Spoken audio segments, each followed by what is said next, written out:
Well, the big story domestically in terms of federal politics this week has been the Robodebt Royal Commission.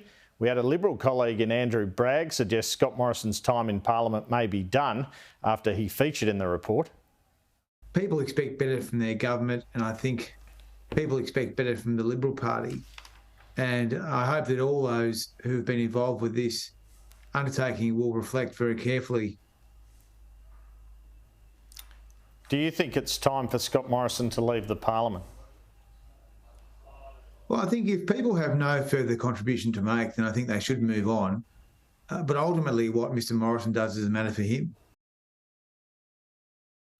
But we also had Morrison's longtime friend and confidant, David Gazzard, on the show yesterday, expressing dismay at the precedent of these findings against his friend.